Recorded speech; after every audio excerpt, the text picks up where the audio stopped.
Assalomu alaykum, hurmatli Tabiiy shifo kanali muxlislari.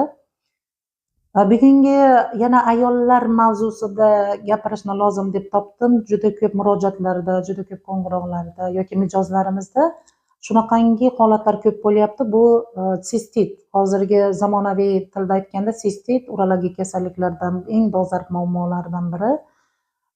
Yoki xalq tilida aytadigan bo'lsak chaqmazak. Juda ko'p ayol mijozlarimiz mana shu narsadan shikoyat qilyapti. Juda ko'pchilik aziyat chekyapti. Kelinglar, mana shuni qanday qilib bartaraf qilish usuli haqida gaplashamiz. Aziz ayollar, hurmatli opa-singillarim, shu narsaga jiddiy e'tibor beringlar. Ayol kishi nozik xilqat. Mana men juda ko'p mavzularimda gapirganman, biz tanamiz 36 gradus bo'lsa, albatta tanani sovutmaslikka, sovqatishiga yo'l qo'ymaslikka harakat qilish kerak. Sovqatmaslikni nimasida payida bo'lishi kerak. Ko'p ayollarimiz bilaman, yupqa kiyinish oqibatida, zax joylarga o'tirib olish oqibatida hamda oyog'ini juda yengil poyabzal, zak o'tkazuvchi hozir ortopedik yaxshi tayyorlanmagan poyabzallarni kiyish oqibatida oyoq tagidan o'tgan sovuq albatta o'sha chaqmazak kasalligini keltirib chiqaryapti.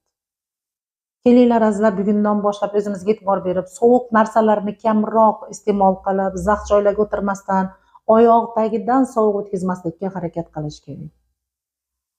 Juda ko'pchilik tabiiy usulda qanday sharoitlar bor bu chaqmazakni davolash deganida, men shu narsalarni tavsiya qilmoqchiman. Oldin bu kasallikni hozirgi kunda keltirib chiqarayotgan juda ko'p ximikatlar, inyeksiyalar, ukollar haqida ham gapirib o'tmoqchiman.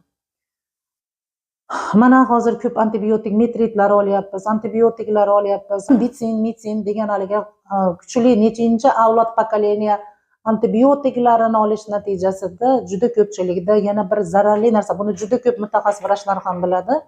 Kandida mikoz degan kasallik kelib chiqadi. Bu albatta o'sha jinsiy a'zolarni yallig'lab qo'yuvchi zamburug' kasalini hosil qiladi.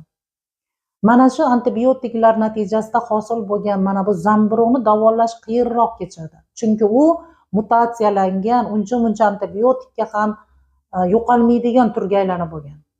Endi buni faqatgina tabiiy usulda bularda yo'q qilib bartaraf qilish mumkin. Buni usulini men aytmoqchiman. Ayiqquloq degan o'simlik bor bu.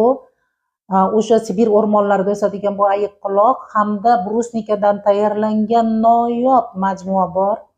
Hamda onasalari suti propolis tarkibida 16 xil giyohni jamlanmasi bo'lgan majmua bor. Bular bilan birgalikda o'sha pochkadagi tuzlar, oshcha zamburug'larni ham haydab beruvchi Baykal choyimiz bor. Mana shularda programma asosida albatta qo'shimcha yondosh kasali bo'lmasa, faqatgina chaqmazakni o'zi bo'lsa, shu koren degan ba'zan 4 xil programma bilan mana shu kandida mikozdan yoki sistitdan, mikoplazma o'sha narsalardan batamom qutulish mumkin.